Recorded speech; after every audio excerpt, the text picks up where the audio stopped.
home Lain itu kok nggak bisa kalau nonton. nggih. Ya. Nanti Dulu malam saya sering di situ di Kepanpelan itu, dulu di Kepanpelan PSS sama PSIM itu. Cuma sekarang udah susah waktunya, jadi udah sibuk ya.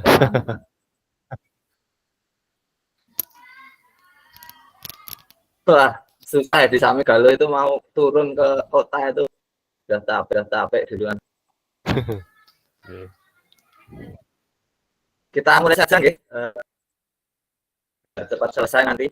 Bismillahirrahmanirrahim. Assalamualaikum warahmatullahi wabarakatuh. Salam damai sejahtera, Om Swastiastu, Namo Buddhaya, salam kebajikan, rahayu untuk kita semua. Sebelum kita memulai kegiatan pada hari ini, kita berdoa dahulu. Saya meminta bantuan Pak Kak Suwando untuk memimpin berdoa pada kegiatan pada siang hari ini. Monggo Kak Suwando untuk memimpin doa rekan-rekan yang lain. Monggo Kak. Baik, Assalamualaikum warahmatullahi wabarakatuh. Selamat siang Bapak Ibu semuanya. Terima kasih kesempatannya untuk saya memimpin doa bersama-sama. Bapak Ibu semuanya, kita awali kegiatan BIMTEK siang hari ini dengan doa sesuai agama masing-masing. Yang beragama Islam baca basmalah, yang agama lain dipersilahkan berdoa. Dimulai.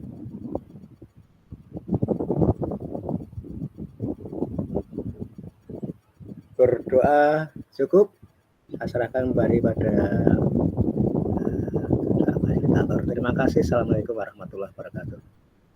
Waalaikumsalam warahmatullahi wabarakatuh. Terima kasih sekali Kak Suwanda.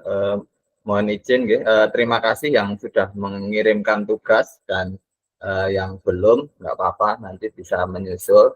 Yang penting kita guru olahraga itu tahu sama tahu, yang penting ngirimkan nggak apa-apa. Nanti insya Allah kita sama-sama belajar, kita permudah lah. Kita nggak ada yang, kita semuanya di sini keluarga. Kenalan kakak-kakak semuanya.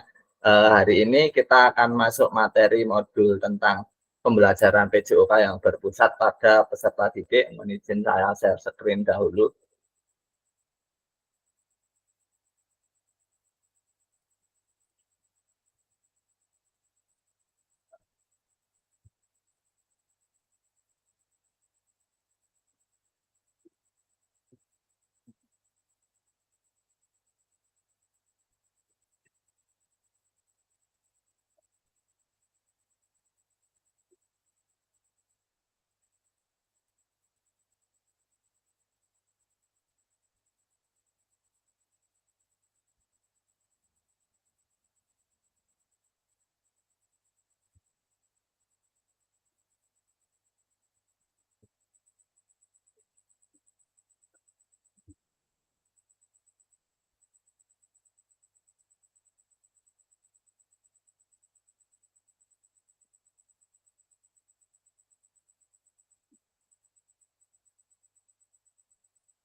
Kampung sudah terlihat sekarang share screen saya.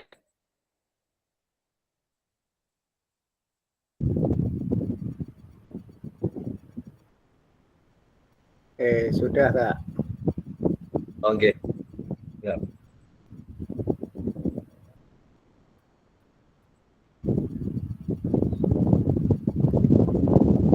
Hilang lagi. Sudah praktek lewat.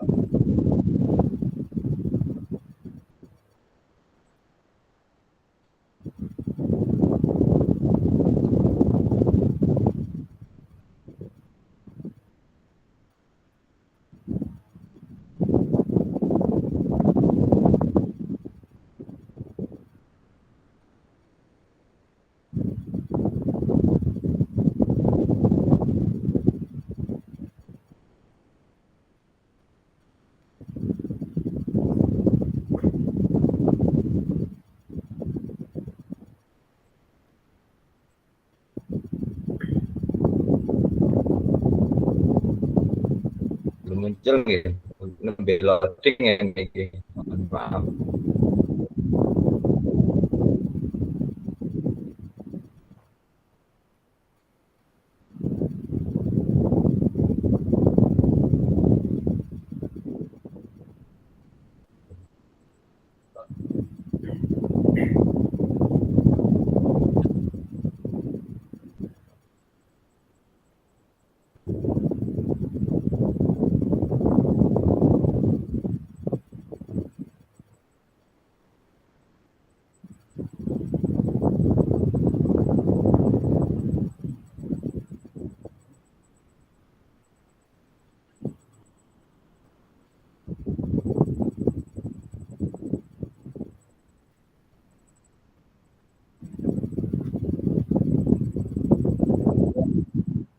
Ini kita akan mempelajari modul 1.3 pembelajaran PJOK berpusat pada peserta didik.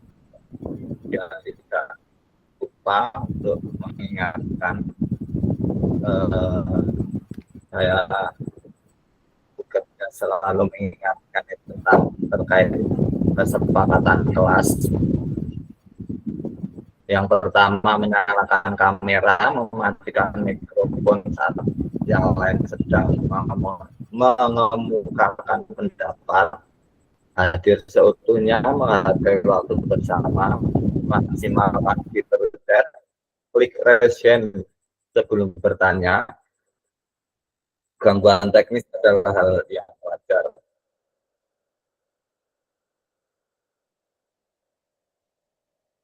Kemudian tujuan sesi, ya, Ibu dan Bapak diharapkan mampu nanti pertama memahami konsep pembelajaran PJOK yang berpusat pada peserta didik. Yang kedua, memahami minat peserta didik sesuai karakteristik bidang jasmani, sosial, emosional, dan mental sesuai usianya. Ketiga, menganalisis studi kasus kegiatan pembelajaran PJOK berdiferensiasi.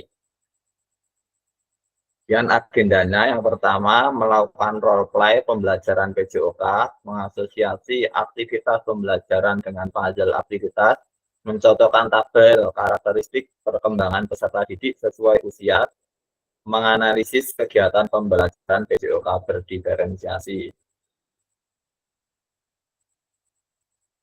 Dan agendanya 5 menit untuk pembukaan, pengingat kesepakatan bersama, pemaparan tujuan sesi dan penjelasan. 30 nanti aktivitas 1 role play, bermain peran pembelajaran yang berpusat pada peserta didik. Nanti di sini nanti akan saya buat room, nanti karena kalau 2 room kayaknya kurang maksimal, nanti 1 room aja nggak apa-apa, nanti kemudian kita diskusi bareng-bareng. Dan 15 menit menuliskan peran guru dan peserta didik dalam pembelajaran FPL di Jamber. Kalau nggak di Jamber, nanti di Padlet, misalnya di Padlet susah mengaksesnya, nggak apa-apa, nanti di fitur Jimit aja, tidak masalah. Yang penting pembelajaran ini tersampaikan materinya. Aktivitas 2 nanti menelaah berbagai macam karakteristik perkembangan peserta didik dari berbagai jenjang usia, yang mencocokkan tabel karakteristik bidang jasmani, sosial, emosional, mental, dan usia anak. Aktivitas ketiga, analisis contoh pembelajaran berdiferensial di modul 1.3. Terakhir penutup, refleksi, dan tidak lupa foto bersama. Nah, ini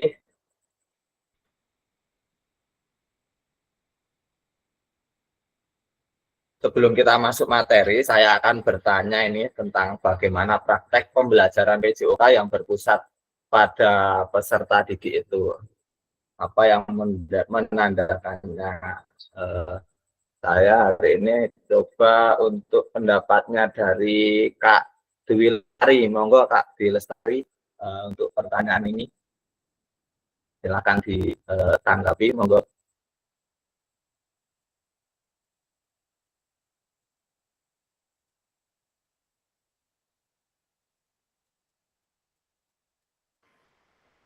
Pertanyaannya mana? Kok nggak kelihatan? Pertanyaannya. Halo Kak Dwi. Ya, pertanyaannya nggak kelihatan nih. Apa Kalau tadi? tidak Bagaimana? Kak Suhartati, monggo Kak Suhartati, tanggapannya terkait bagaimana praktek pembelajaran PJOK yang berpusat pada peserta didik itu. Oh, belum Ya, muncul nggih? terima kasih untuk Kedap. ya sudah Nggih, kedap Bu. pembelajaran kedengaran. Oh ya, Nggih, ngapunten. Kula stop ya. Stop sharing. ya. Bagaimana praktek pembelajaran PJOK yang berpusat pada peserta didik itu? Pembelajaran PJOK yang berpusat pada peserta didik yaitu pembelajaran yang berdasarkan pada minat dan kebutuhan dari peserta didik tersebut.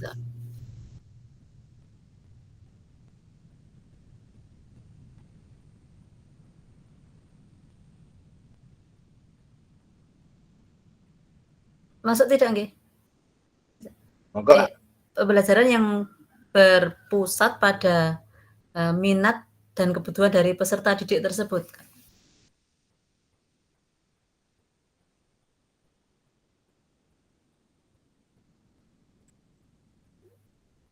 Oke, terima kasih. Mungkin dari Kak Harta. Ya.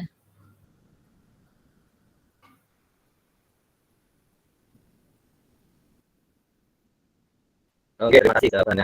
Bagus sekali. Monggo mungkin ada yang mau menambahkan. Kalau tidak, Bu Kak Hartati, monggo kalau mau menambahkan Kak Hartati. Sudah tadi. Sudah menjawab. Ya. Ya. Kak Suwando, monggo untuk menambahkan. Oke, sebentar ya, urun rembuk saja ini ya. Pembelajaran yang berpusat pada siswa. Ini jadi kita mendasarkan pada pembelajaran di mana siswa yang nanti kita harapkan aktif ya Kak ya. Siswa aktif bisa nanti memecahkan suatu masalah. Contoh anak kita punya masalah, kita arahkan bisa memecahkan sendiri, kemudian menjawab pertanyaan sendiri, kemudian juga termasuk kalau sudah dijawab merumuskan permasalahan yang ada. Atau tadi contoh misalnya ini kok saya tidak bisa passing bawah, cara untuk mengatasinya bagaimana dengan pendekatan siswa yang paling gampang itu apa? Artinya berpusat pada siswa bisa memecahkan masalah, bisa menjawab pertanyaan yang ada dalam dirinya, kemudian nanti juga bisa menyusun pertanyaan, merumuskan, kemudian bisa mendiskusikan bersama teman-temannya. Itu Kak. Terima kasih. Oke, terima kasih sekali dari dua jawaban tadi, sudah luar biasa. Semuanya sudah tepat. Yang intinya kita itu nanti diharapkan kita sebagai guru itu sekarang hanya sebagai fasilitator. Jadi kita hanya memfasilitasi dan membimbing peserta didik tersebut. Nanti pembelajaran itu aktif dan berpusatnya pada peserta didik. Ngaten sudah sesuai. Kita lanjut ke slide berikutnya. Nah, ini muncul mboten nggih?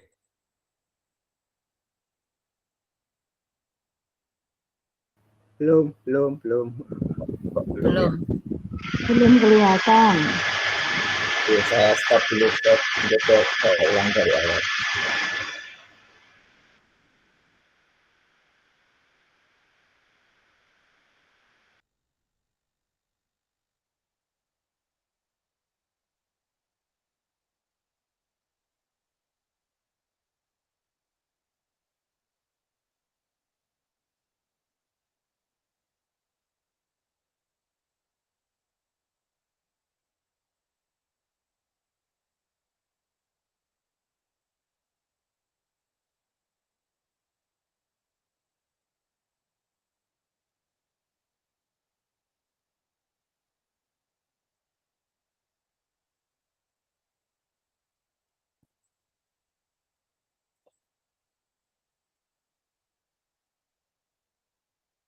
Sekarang sampun muncul, Kak?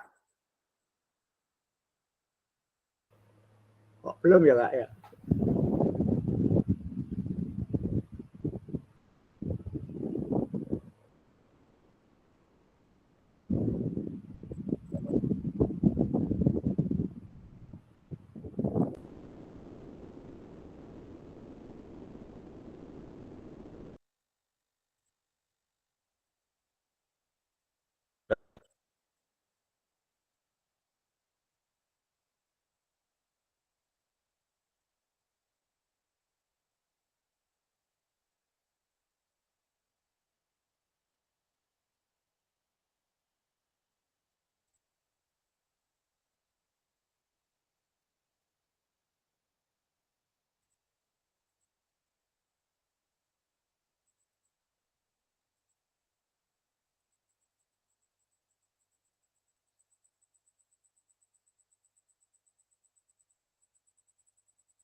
Mengapunten ya, laptopnya dan ini lemot sekali, Kak. Ulang dari awal juga ini, Kak.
Apakah ini sudah mulai?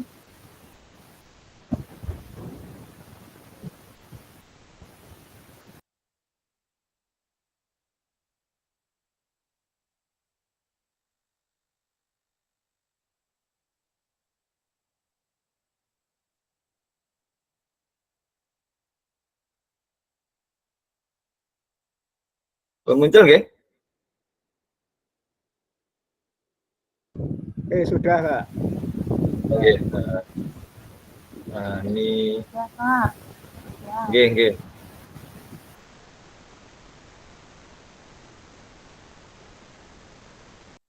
Nah, sebelum menjawab pertanyaan, mari kita bayangkan sejenak beberapa hal yang mungkin terjadi di kelas kita. Yang pertama, apakah kita saat ini lebih banyak suara peluit sebagai perintah gerak daripada suara guru saat pembelajaran? Nah, yang kedua, apakah saat pembelajaran semua gerakan peserta didik harus sesuai perintah atau komando guru? Oke, 1 menit untuk merenungkan, untuk membayangkan.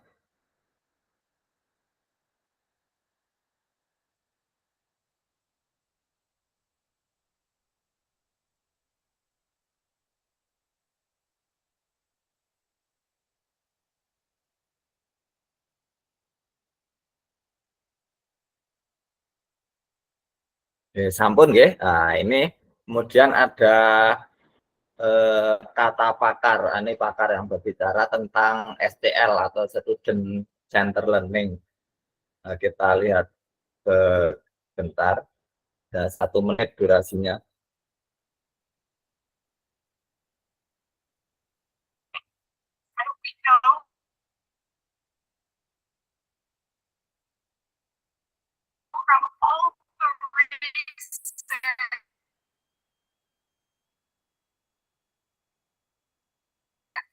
That when students are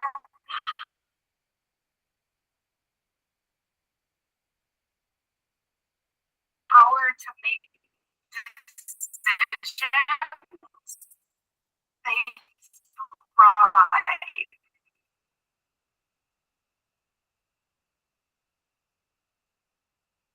And thriving means they learn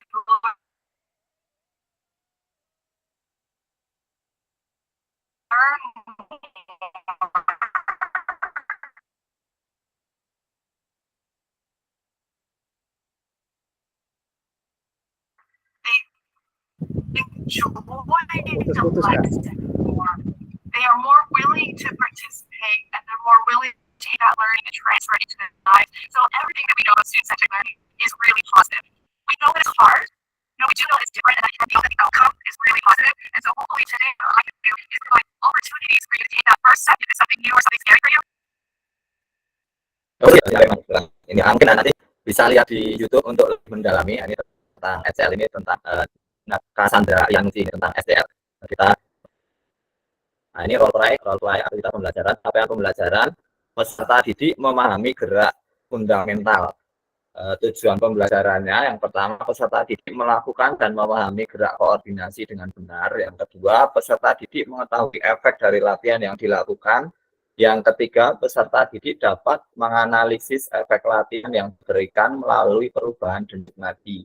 Kemudian asesmennya melakukan self and assessment efek latihan yang telah dilakukan, melakukan analisis efek latihan yang diberikan melalui perubahan denyut nadi, aktivitas pembelajaran, latihan gerak koordinasi.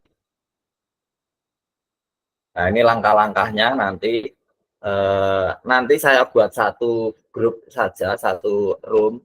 Nah, nanti silakan, misalnya ada 2 yang melakukan, nanti ada pilihannya itu ada nah, ini ada kombinasi membungkuk dan menepuk, kedua jumping jack, lari di tempat, gerakan silang tangan menyentuh jari kaki, loncat di tempat. Nah, sebelum melakukan nanti kakak-kakak yang 2 itu nanti siapa yang mau dipilih nanti 2, mungkin kalau bagusnya yang muda ya, cuma 10 detik kok, ini nanti cuma 10 detik aja melakukan. Sebelum melakukan diukur dulu denyut nadinya, kemudian setelah melakukan juga langsung diukur. Kemudian yang tidak melakukan nanti mengamati gerakannya yang melakukan itu kakak-kakak semuanya. Jadi mohon untuk yang kedua nanti yang terpilih bisa menghidupkan ininya nggih, on cam sebentar. Nanti 2 saja. Silakan milih yang mana. Saya buat roomnya dulu.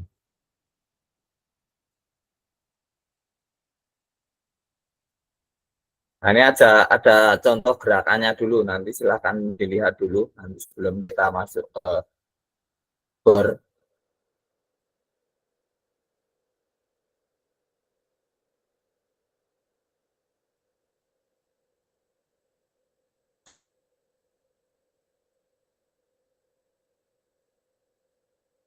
Ada terlihat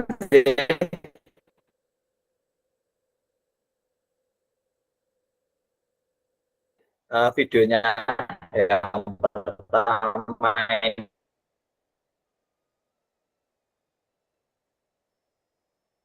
ini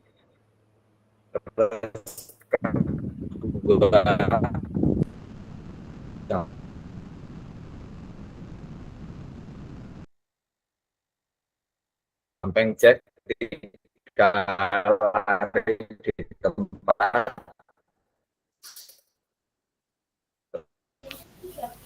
Ini belum terlihat di tempat saya.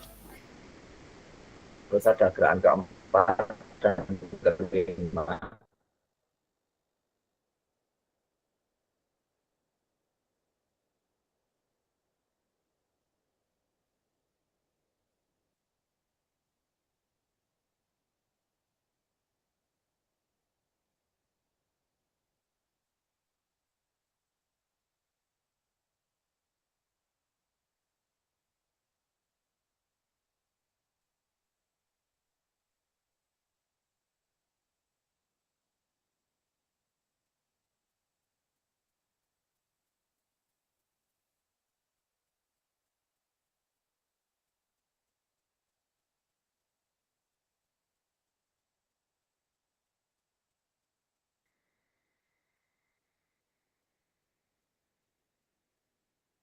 Oh, nggih, saya sama saya share di grup ini mawon nggih WA nggih untuk gerakannya pilihan nomornya.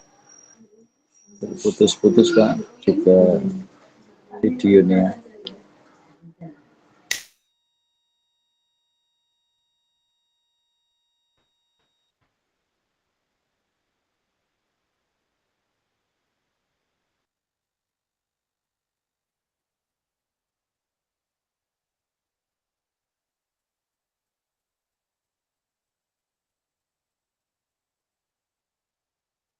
Di WA grup Kak, ini saya sambil buat breakout room saya bikin aja dulu,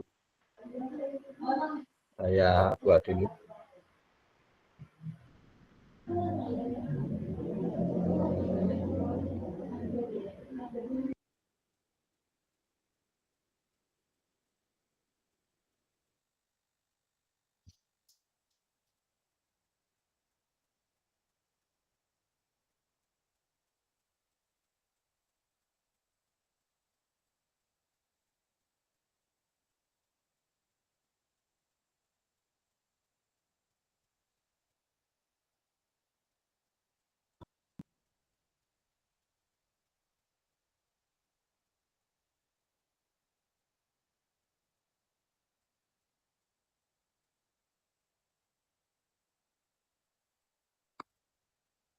Ternyata nggak bisa dibuat satu breakout room ya. Jadi nanti saya bikin dua aja gitu.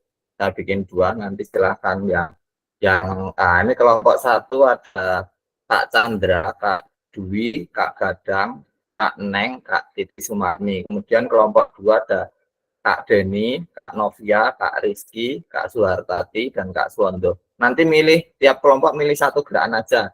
Eh, ya mungkin yang pertama, yang kelompok pertama ini eh, jumping jumping jack mawon nggih. Terus yang kelompok kedua lari di tempat 10 detik melakukannya. Tapi sebelum ini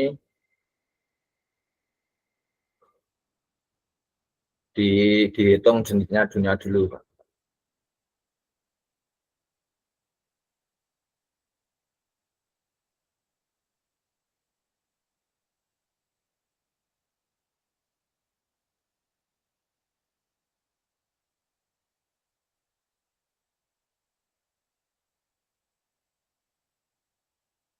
PowerPoint saya apakah terlihat?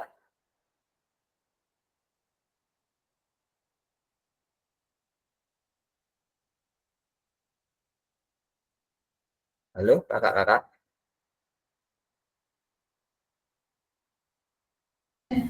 Belum. Belum ya? Belum, Kak. Yes, kedap.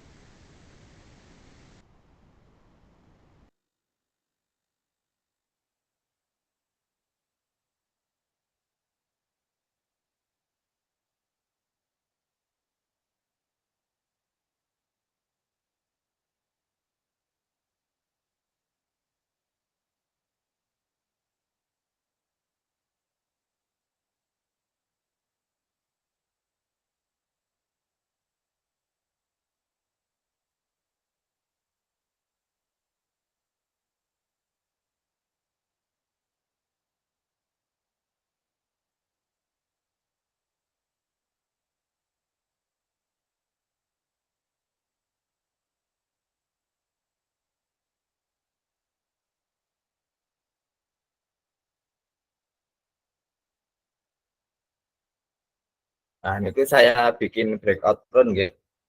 Kakak nanti silakan eh, ada di WA group cara melakukannya.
Oke, kakak-kakak semuanya, terima kasih.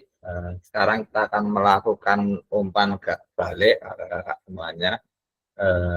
Pertanyaan ini, bagaimana cara kita melihat apakah latihan yang dilakukan sudah benar? Mungkin dari room 2 kelompoknya Kak Wondo ini kalau tidak salah tadi. Monggo untuk bisa Ya, oke. menjawab siapa monggo perwakilan mawon. Baik, tadi kelompok 2 sudah dilakukan oleh Kak Denny ya untuk melakukan Nggih. gerakan mengayun lengan, tangan ya menyentuh kaki, ujung kaki, tidak salah. Silang itu ya. Saya melihat meskipun videonya nampak separuh, tapi sudah betul. Kemudian tadi sudah diukur tentang denyut nadi. Berapa Kak dari tadi ya? 11 atau 13? Sebelum melakukan 13, 13 ya. lalu setelah melakukan 15 per Oke, ada signifikan kenaikan. Tapi secara kalau ditanya tentang cara melihat apakah latihan sudah benar, kita selaku yang mengamati, saya mewakili sudah benar ya ketika disampaikan dilakukan oleh Kak Denny Tias. Itu Kak jawaban saya untuk yang nomor 1. Terima kasih. Terima kasih. Mungkin dari kakak-kakak dari kelompoknya Kak Wondo mungkin ada yang mau menambahkan. Monggo kalau mau menambahkan.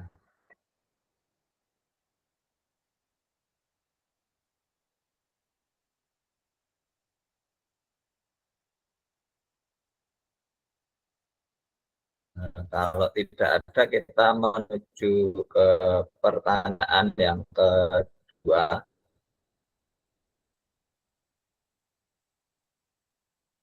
Nah ini yang kedua dari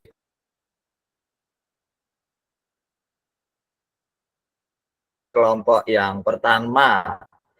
Silakan, adakah efek yang Bapak Ibu rasakan dari latihan yang telah dilakukan? Monggo dari perwakilan dari kelompok 1. Kelompoknya Kak Dwi kan tadi.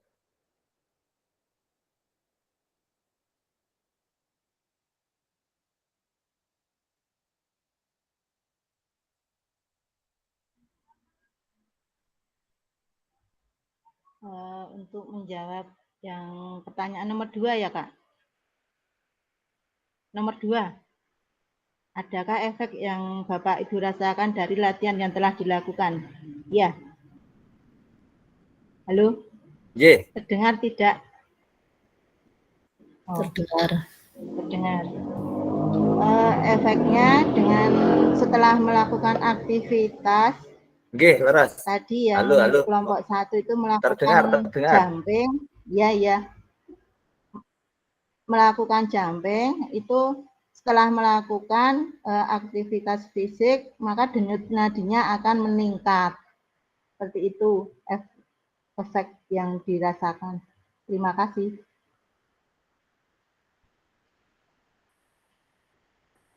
Terima kasih Kak sudah meningkatnya denyut nadi. Di kelompok 2 mau menambahkan? Ye. Terima kasih. Mungkin dari kelompok 2 ada yang mau menambahkan, Kak Denny atau yang lainnya. Monggo kalau mau menambahkan terkait efek yang dirasakan setelah melakukan. Baik Kak, mungkin menambahkan dikit. Jumping jack ya tadi aktivitasnya.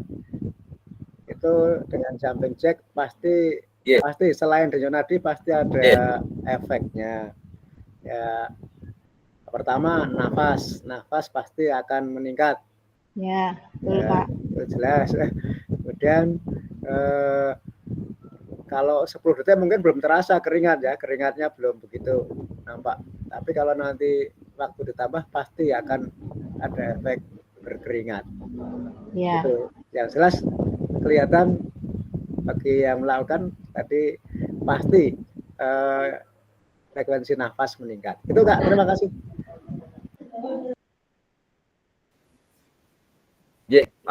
Nah, ini ada pertanyaan ketiga lagi efek tersebut mengindikasikan apa? Monggo dari kelompok Kak Wondo mungkin mau ada yang menjawab, silahkan. Baik, dari efek yang tadi ada kenaikan pertama, efeknya dinyut nadi naik. Yang kedua frekuensi napas. Ini mengindikasikan bahwa memang ada peningkatan aktivitas fisik dan indikasinya memang gerakannya dilakukan dengan serius, dengan benar. Kalau tidak betul, pasti efeknya juga tidak seperti itu. Nah, kalau tidak ada lompatan, ya sekedar angkat tangan, mungkin frekuensi nafas tidak begitu nampak atau denyut nadi tidak begitu berubah. Itu Kak dari saya. Terima kasih.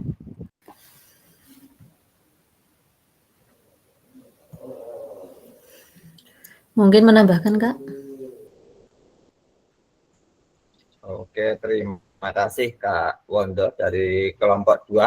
Mungkin ada dari monggo Kak Hartati, silahkan. Ya, mungkin menurut saya dengan adanya latihan fisik yang sudah rutin atau terbiasa, itu akan meningkatkan kebugaran jasmani kita, gitu. Juga kekebalan tubuh.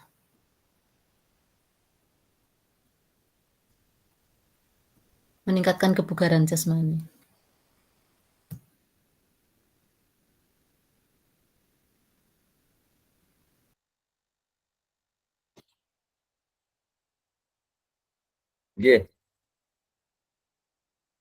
Terima kasih Kak Hartati.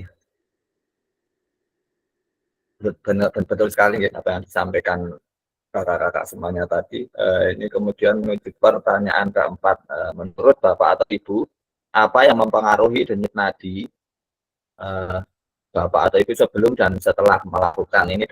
Monggo dari kelompok 1, dari kelompok Kak Gadang tadi. Kak Gadang, monggo silakan perwakilan 1.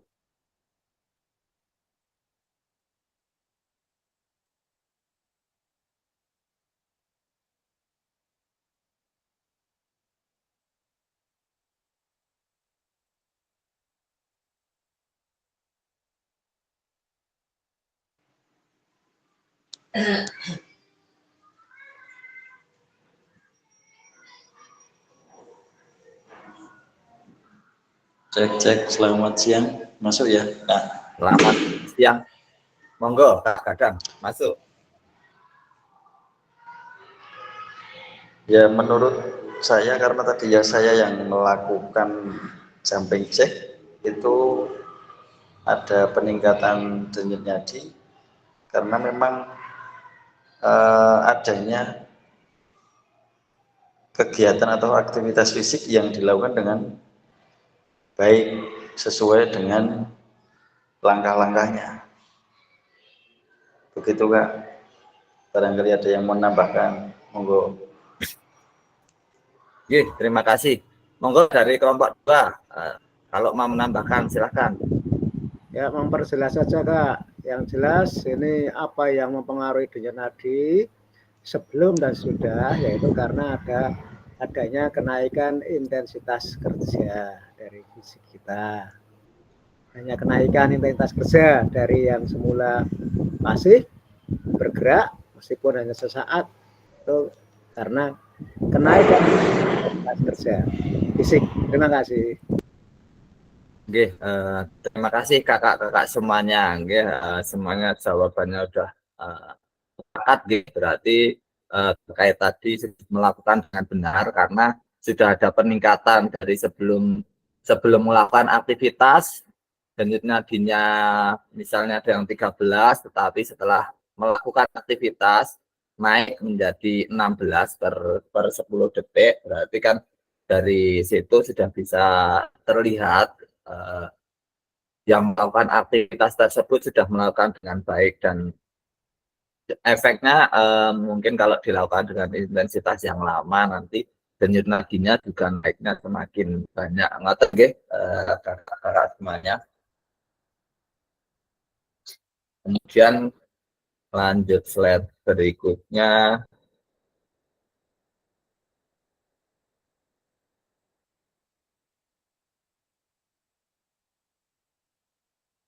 Nah, ini menurut Bapak, balik lagi.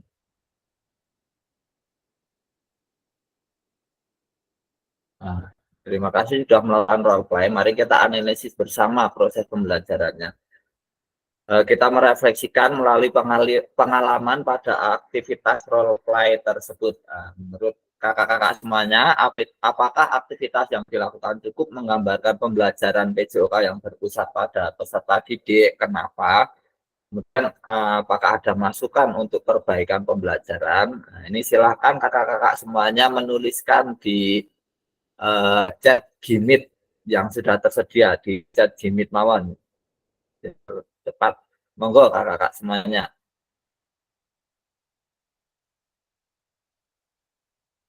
Saya kasih waktu 5 menit ya, cukup ya saya rasa.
Oke, terima kasih kakak-kakak semua atas jawabannya. Yang Kak Suwondo, Anda cukup menggambarkan pelajaran PJOK dari aktivitas yang dilakukan sebelum dan sesudah diberikan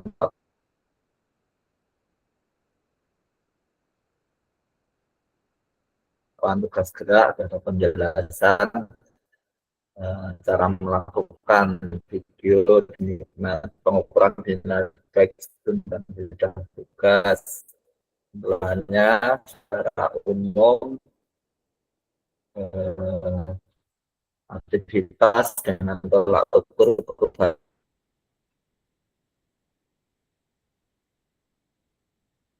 peningkatan jenis di yang berarti sudah karena kita sebagai guru memahami minat dan kebutuhan peserta didik, memberikan motivasi yang baik dan menciptakan lingkungan menarik dalam pembelajaran. Kak Denny, pembelajaran PJOK berpusat pada anak lebih efektif karena anak bisa mencapaikan masalah secara bersama dan lebih dimanusiakan karena tujuan pembelajaran adalah memanusiakan manusia. Oke, ada sepakat nih, sudah luar biasa jawabannya.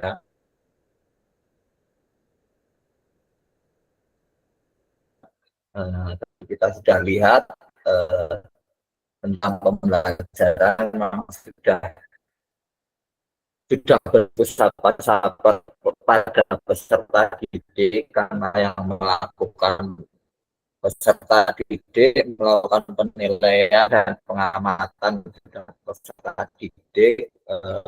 Kita sebagai guru dalam melakukan aktivitas role play tadi kita hanya memfasilitasi dan melakukan membimbing dan memonitor seperti itu. Mungkin dari Kak Denny mungkin bisa menjelaskan terkait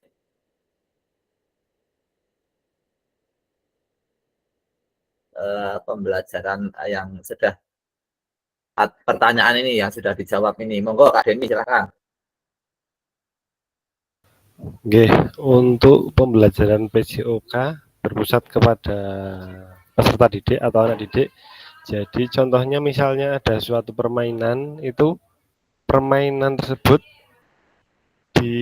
aturannya disepakati oleh siswa. Jadi yang menjadi hakim atau yang menentukan peraturan adalah siswa. Jadi nanti kalau ada siswa yang melakukan kesalahan, ada yang membetulkan, nah itu jadi lebih memanusiakan manusia seperti itu.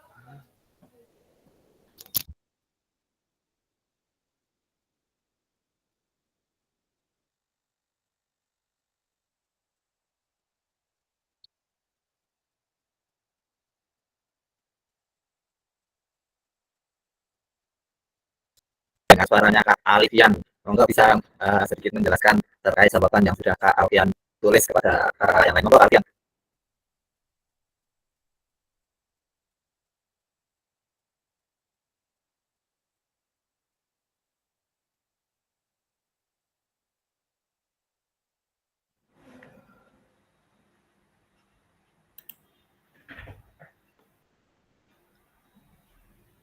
Halo?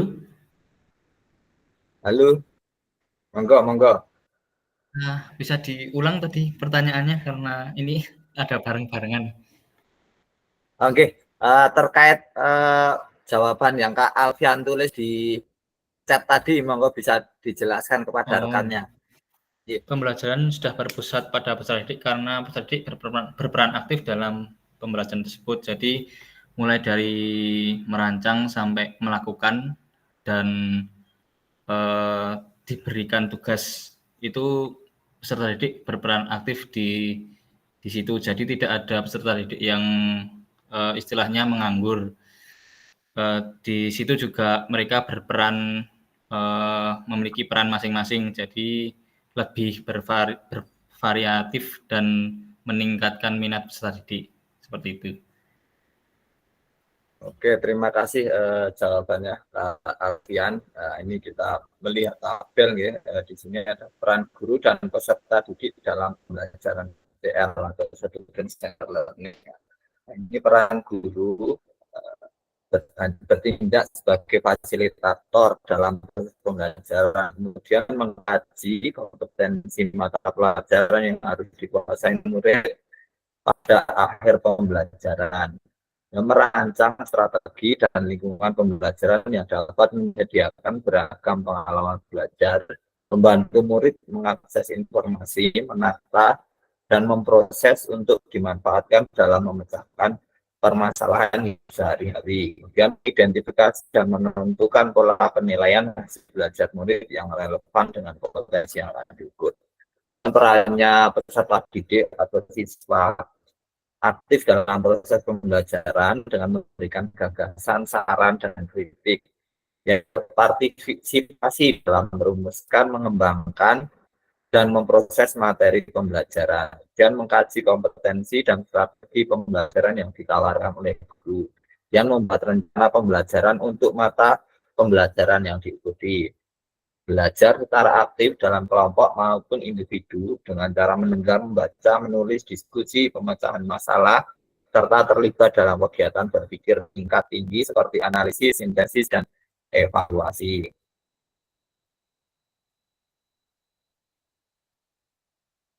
Nah, ini dalam STL, guru akan berperan sebagai fasilitator dalam proses pembelajaran. Peserta didik akan dilatih untuk memiliki tanggung jawab atas kegiatan belajarnya dengan panduan guru sebagai fasilitator agar materi kegiatan dan pengukuran pembelajaran masih dalam koridor capaian pembelajaran yang diharapkan. Dalam hal ini, guru dapat mendorong perkembangan peserta didik karena guru bukan satu-satunya sumber belajar.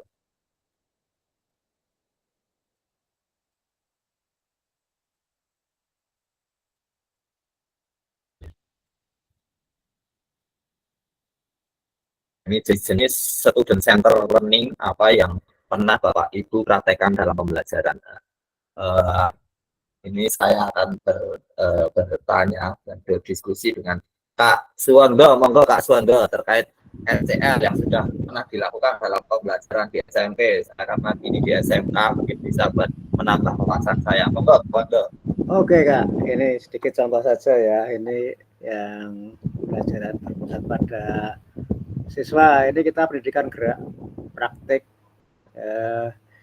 Kita contohkan di pembelajaran senam lantai ya. Lantai. Ini memang awal kita berikan contoh terlebih dahulu. Ya, penjelasan, contoh. Memang dalam hal gerak senam juga perlu kehati-hatian. Tentunya dengan persiapan pemanasan yang cukup, kelenturan dan sebagainya. Yang paling gampang roll depan misalnya. Kita beri contoh. Nah, ada dari sikap jongkok, ada dari sikap berdiri. Yang paling gampang apa? Ini kan berusaha pada siswa. Ya. Kita berikan masing-masing keleluasaan gerak, meskipun kita awasi. Ya. Ada yang dengan sudah bisa dengan berdiri, langsung roll, ada yang dari jongkok. Bagi yang sudah bisa dengan berguling dari ketinggian, mestinya lebih cepat. Karena daya dorong lebih ringan. Tapi yang belum bisa, dari berdiri pasti malah sulit. Nah, tapi kita arahkan, terserah anak-anak silahkan. Dengan cara berjongkok, kemudian berjinjit, ya, tekuk kepala, kemudian pinggul dinaikkan. Keleluasaan meskipun demikian ya masih ada yang bergulingnya belum bisa sampai penuh, ada yang ke samping dan sebagainya. Itulah kita memberikan arahan, tapi anak-anak kita berikan waktu untuk mencoba. Ya, semua mencoba dulu, masing-masing kita minta untuk apa ya, mencatat kesalahannya apa, kesulitannya apa. Nah, ini salah satu contoh yang pernah saya lakukan. Di cabang yang lain ada juga sih, Bapak Ibu, itu sudah bisa. Tapi terkait pertanyaan, saya nyontohkan yang tadi, Kak. Terima kasih. Oke, terima kasih sekali jawabannya dari Kak Suwondo. Bagus, ini kemudian terkait STL ini, kita mau ada berbagai jenis pembelajaran STL, sahabat acara singkat Karena saya rasa sudah membaca sekali di LMS. Yang pertama ada small group discussion, ini nanti dibuat kelompok-kelompok kecil, kemudian role play and simulation, ketiga discovery learning, keempat self direct learning, 5 cooperative learning, 6 contextual learning, 7 problem based learning, 8 collaborative learning, 9 project based learning. Nah, mungkin kakak sudah ini gitu, sudah nggak asing dengan jenis-jenis pembelajaran student center learning ini, tapi karena ini memang tidak bisa kita jalankan semua kakak-kakak. Misalnya contohnya mungkin untuk anak TK dan SD itu kan kalau untuk mungkin cooperative learning atau problem based learning kan mungkin kurang cocok ya, karena ini mungkin kalau di SMA untuk project based learning dan problem based learning ini bisa jalan. Ini kalau anak TK nanti buat small group discussion atau untuk anak SD seperti itu gitu. Nanti yang penting kita bisa memilah dan memilih jenis pembelajaran FCL yang cocok yang diterapkan untuk peserta didik kita itu yang mana, seperti itu. Kemudian kita masuk ke aktivitas kedua tentang karakteristik perkembangan peserta didik. Nah, nanti ini ada coba karakteristik berikut, manakah bidang dan usia yang sesuai. Nah, ini karakteristiknya, ini ada berjalan, berlari, merangkak, memanjat, melompat, kemudian memilih masuknya bidang apa, apakah jasmani, sosial, emosional, atau mental, kemudian cocoknya untuk usia berapa. Mungkin dari yang berjalan dan berlari, merangkak ini dulu. Saya akan bertanya pada Kak Hartati, monggo mungkin untuk yang berjalan, berlari, merangkak ini maksudnya bidang apa dan untuk usia, rentang usia berapa? Monggo Kak Hartati.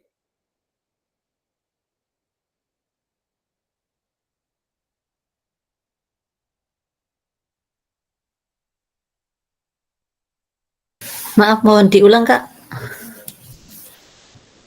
Oke, nah ini cuma mencocokkan Kak Hartati. Misalnya ini karakteristik atau aktivitas. Nah, ini untuk aktivitas berjalan, berlari, merangkak ini masuknya bidang karena ini ada pilihannya, ada jasmani, sosial, emosional, dan mental. Nah, itu mencocokkan saja. Kemudian tentang usianya untuk usia berapa untuk yang berjalan, berlari, merangkak, memanjat, dan melompat ini. Monggo Kak tadi. Untuk anak usia kelas bawah. Untuk latihan. Ya. Untuk berjalan, melari, ini untuk anak usia rentang bawah. Bidangnya masuk apa ini Kak? Jasmani, sosial, atau emosional, atau mental?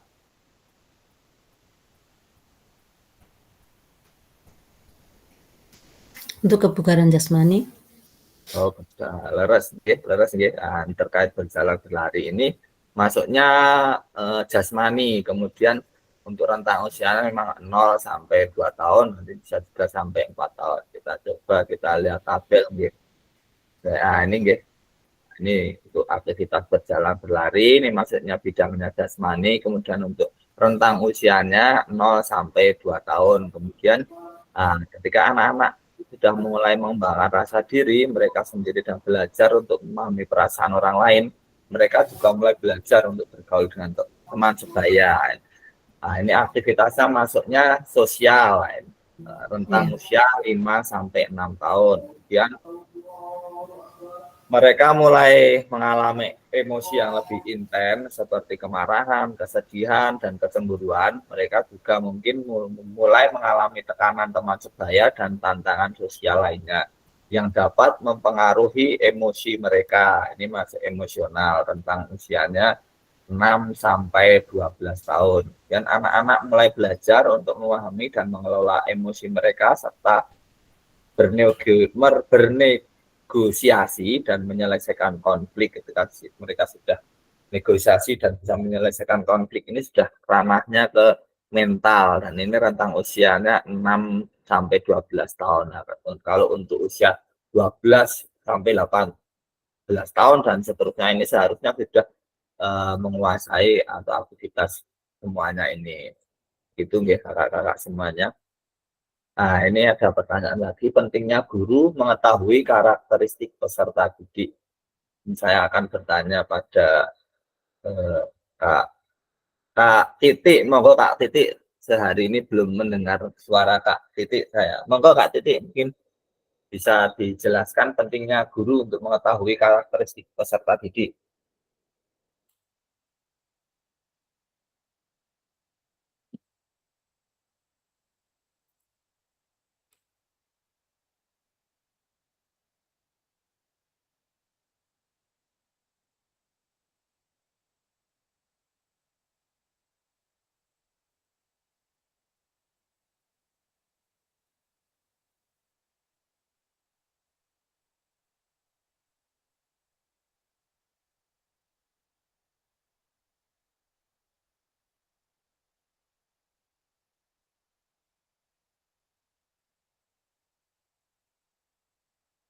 Halo Kak Titik, apakah ada di lokasi?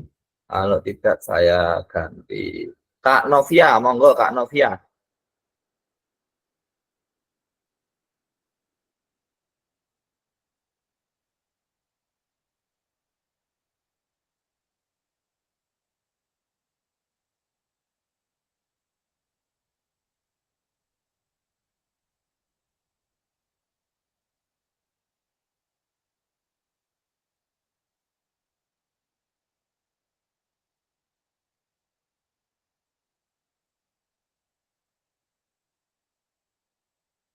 Enggak ada nih.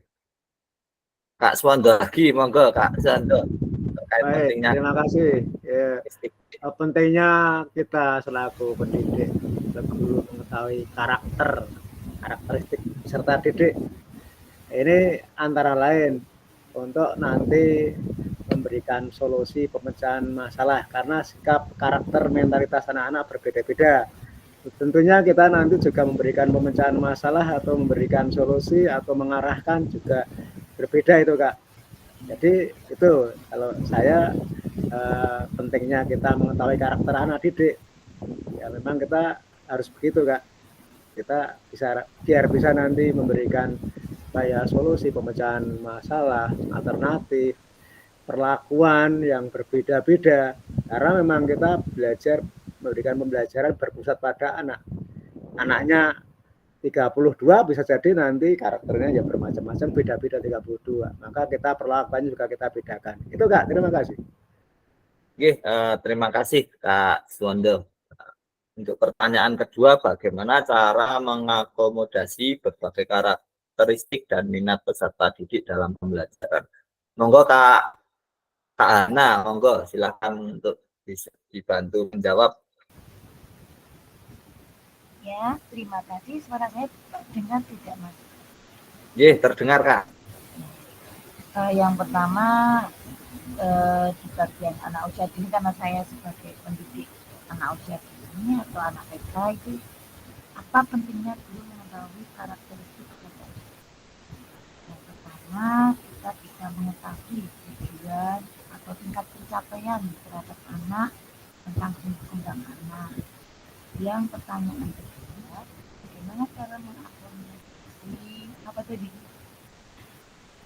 mengakomodasi karakteristik anak ya, dengan cara yaitu memberikan stimulus, memberikan dukungan, memberikan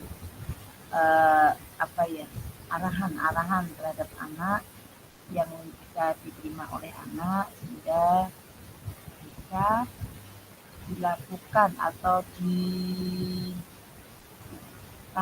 oleh anak seperti itu.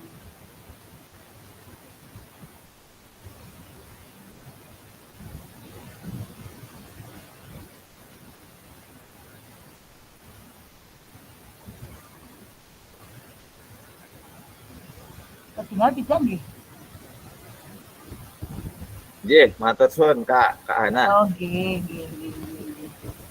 Oke, terima kasih jawabannya nggih. Memang ini sangat penting sekali nggih kita untuk mengerti tentang karakteristik anak-anak ini untuk kita untuk merancang strategi apa nanti yang efektif sesuai karakteristik dan sehingga nanti tercipta lingkungan belajar yang kondusif serta mendukung perkembangan siswa secara optimal seperti yang diinginkan Kak Hana dan Kak Suwondo tadi.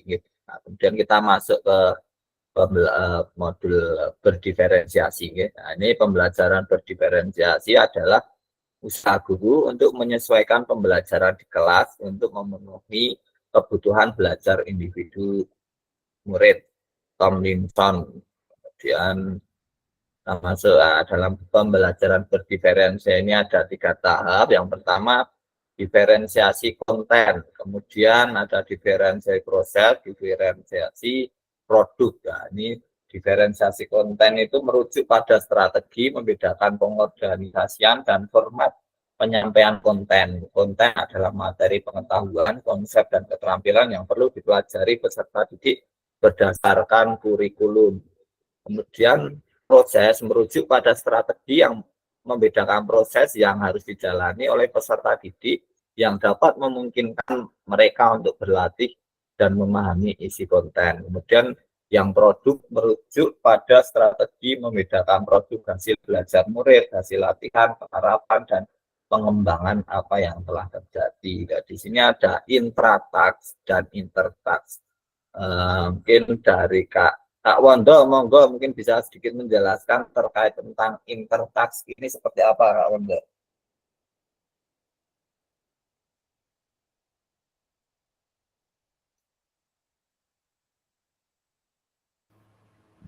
Maaf Kak, dari keluar sebentar. Gimana nih tadi? Maaf, minta maaf. Jadi nggak apa. Ini kan terkait pembelajaran berdiferensiasi ya. Mungkin Kak Wondo bisa sedikit menjelaskan terkait tentang maksud dari intratask ini dalam berdiferensiasi itu seperti apa? Baik, ini konsep untuk pembelajaran yang berdiferensiasi ya. Kita membuat kelompok-kelompok dari peserta didik kita. Dari awal mestinya kita perlu mengawali dengan asesmen pendahuluan itu apa istilahnya, itu kita kelompokkan dari apa yang kita saat itu temanya atau materi kita sampaikan. Kita bisa mengelompokkan dari masing-masing siswa yang contoh yang pertama yang sudah menguasai, dan yang kedua yang sudah cukup menguasai, dan yang belum menguasai. Jadi ini pembelajaran dengan untuk mengelompokkan. Setelah terjadi kelompok, tentunya kita memberikan perlakuan juga berbeda. Bagi yang sudah bisa nanti mengimbaskan pada yang belum bisa dan seterusnya. Bagi yang belum bisa, mestinya bisa minta tahu atau mencari tahu dari yang sudah bisa. Ini untuk prinsip diferensiasi. Itu Kak.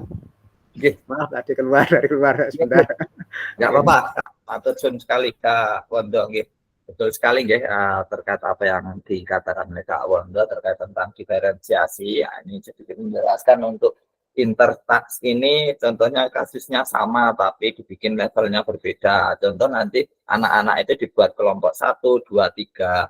Misalnya dalam pembelajaran sepak bola kelompok 1 itu tidak bisa sepak bola. Jadi nanti mereka hanya melakukan passing saja ke pasangannya, tapi yang pasangannya boleh men-stop menggunakan tangan atau kaki. Kemudian yang kelompok 2, ini passing menggunakan kaki bagian dalam, kemudian digulirkan dulu, kemudian diumpan, dan nanti yang pasangannya boleh menyetopnya hanya menggunakan kaki bagian dalam. Kemudian kelompok yang ketiga dia harus dribbling dulu nih, kemudian diumpan dan menggunakan men-stop kontrolnya harus menggunakan kaki bagian dalam.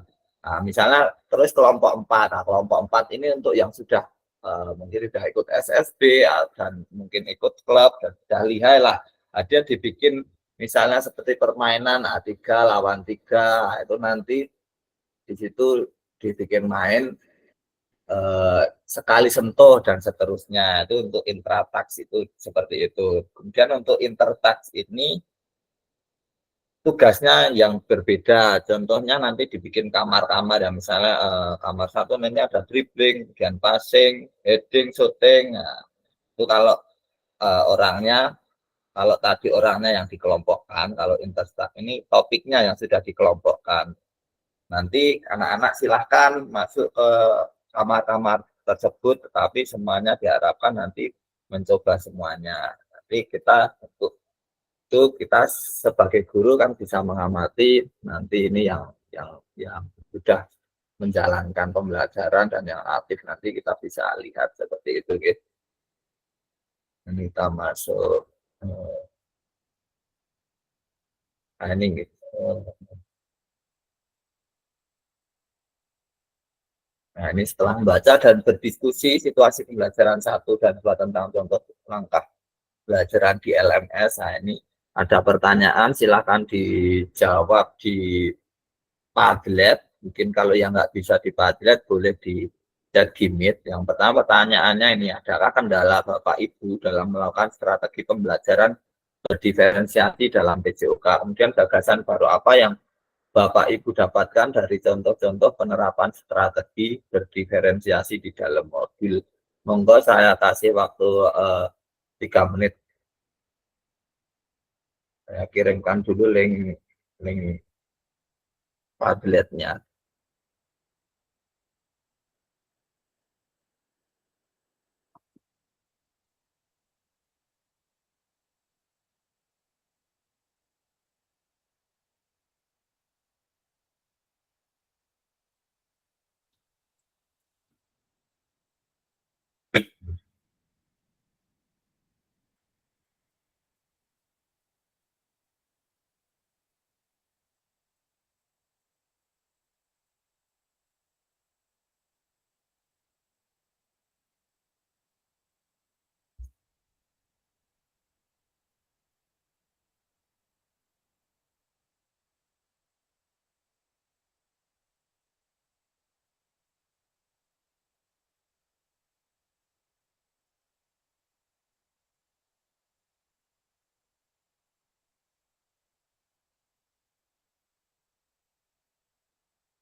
Oke, terima kasih kakak-kakak atas jawabannya. Yang pertama ini ada kendala Bapak Ibu. Mungkin dari Kak Denny bisa untuk menjelaskan sedikit terkait kendala yang dialami saat pembelajaran berdiferensiasi ini di sekolahnya. Nah, untuk sharing-sharing. Monggo Kak Denny.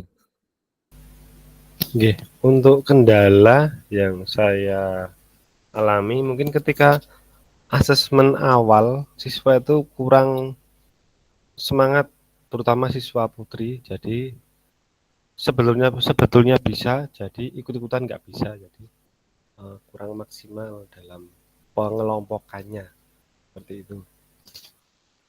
Motivasi siswa Oke. jadi. Oke, terima kasih Kak Denny. Mungkin kalau dalam asesmennya kurang semangat, gitu. Nah, nanti mungkin kita nanti semoga kedepannya bisa ini, gitu, bisa mengakomodir semua siswa kita memang seperti itu. Kenyataannya di lapangan saya pun juga seperti itu. Kadang kalau putri itu kalau disuruh olahraga ya, kalau apalagi yang akuntansi terus takut luntur, terus lipstick luntur juga seperti itu. Tapi mungkin kita bisa di awal itu kita bisa ngasih apa ya, semacam mungkin apa jadi, kemudian di pemanasan itu dibikin game-game seperti itu Kak. Mungkin ada yang mau menambahkan dari Kak Wondo, mungkin gagasan apa yang Bapak Ibu dapatkan dari contoh-contoh penerapan strategi berdiferensiasi di dalam modul ini. Monggo Kak Wondo.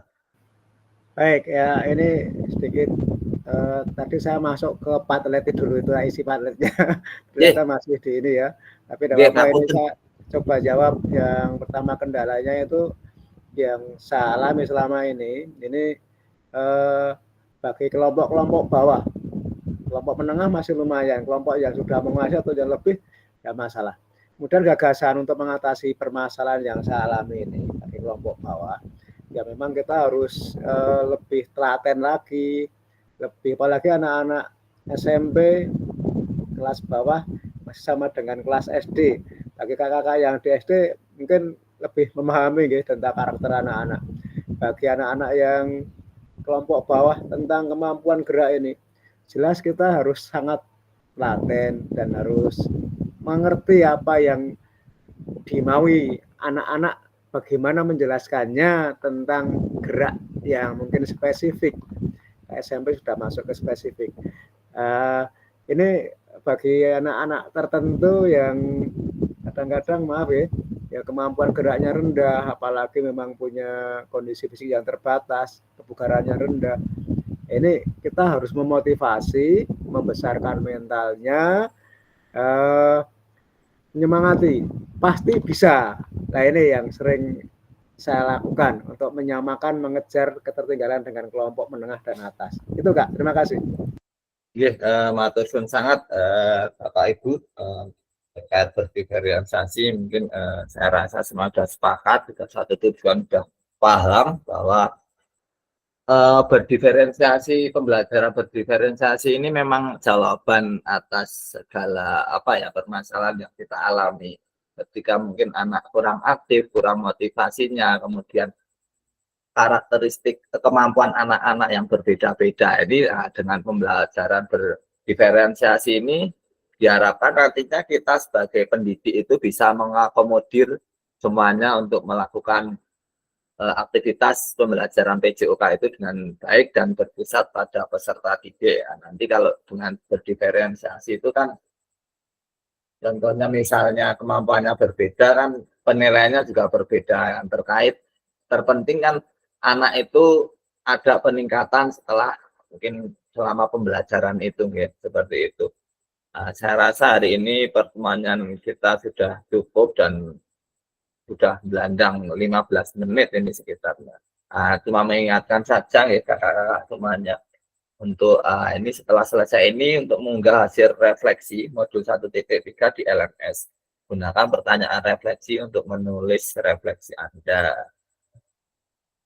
Nah, ini pada akhir ini Bapak kakak-kakak semuanya yang pernah bisa memahami konsep pembelajaran PJOK yang berpusat pada peserta didik, Saya rasa sudah memahami semua, kita sudah satu tujuan, satu arah, dan satu pemikiran. Yang kedua, memahami minat peserta didik sesuai karakteristik bidang jasmani, sosial, emosional, dan mental sesuai usianya. Yang ketiga, menganalisis studi kasus kegiatan pembelajaran PJOK berdiferensiasi. Oke, ngaten mawon, mungkin bisa, kalau ada pertanyaan monggo terkait terkait LMS, mungkin terkait LMS atau tugas-tugas atau yang akan dilakukan ketika tatap muka nanti. Mungkin ada pertanyaan, kita mungkin 5 menit terus kita akhiri. Monggo kalau ada pertanyaan. Saya Kak menanyakan tentang video itu berapa menit durasinya ya? Oh, oke. Durasinya 30 menit Kak Denny. Kak Den, tanpa edit. Nah, nanti untuk kita bedah bersama-sama di waktu tatap muka.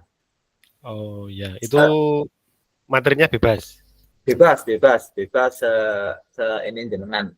Dan misalnya nggak ada alat yang lengkap nggak masalah. Saya kemarin juga cuma pakai HP Kak, karena keterbatasan dan waktunya juga waktu itu saya mepet anak-anak waktu libur pada waktu itu. Jadi masuk itu langsung pertemuan pertama kelas 1 belum berkenalan langsung buat video ya seadanya gitu aja. Jadi, HP pakai tripod gitu kita gerak gitu. Kita pembelajaran. Nanti dipasang aja, simpel aja, kita nggak usah terus terima kasih gitu. Yang penting nanti kan di LMS tentang kenalan gitu kakak semuanya. Siap. Kan tujuannya kita nanti untuk dibedah, di tatap muka, kita bedah terkait pembelajaran kita itu dan seperti apa, dan nanti untuk perbaikannya kita sharing bersama-sama. Ngaten gitu. Mungkin ada yang lain? Nyambung Kak. Monggo. Nyambung untuk video tadi 30 menit itu sudah lengkap, artinya sudah dengan pemanasan, pendahuluan kegiatan inti dan penutup pendinginan atau cuman kegiatan inti? Sampun Kak, sampun lengkap. Nanti dari pendahuluan, dari penyampaian tujuan, dan dari sampai akhir, sampai pendinginan. Sudah 30 menit niku. Ya, siap.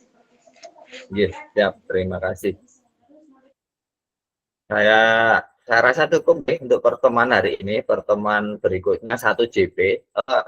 Itu kan hari Sabtu, monggo Kakak mungkin kalau pagi jam 8 pripun, maksudnya kan cuma 1 JP itu 45 menit lah, tapi ya mungkin 50 menit kita merefleksikan sudah terkait modul 1.3 ini. Sabtu ya Kak ya, oke siap. Nanti diingatkan lagi di siap. Nanti siap, insya Allah saya siap Sabtu. Oke. Sabtu pagi mawon biar nanti kalau mau liburan kan jam 9 udah bisa langsung pergi. Oke, setuju pagi aja. Mungkin siang ada acara juga. Terima kasih. Untuk sami karena tadi pagi saja nggak apa-apa. Pagi saja nggak apa-apa. Siap. Kak Dwi. Ini karena terkait tadi kita buka pembelajaran ini dengan doa, monggo untuk tadi Kak Denny monggo untuk menutup kegiatan pada sore hari ini. Monggo Kak Denny, silakan. Untuk mengakhiri kegiatan pada sore hari ini, marilah kita berdoa menurut agama dan kepercayaan masing-masing. Berdoa mulai. Alhamdulillah. Demikian. Assalamualaikum warahmatullahi wabarakatuh.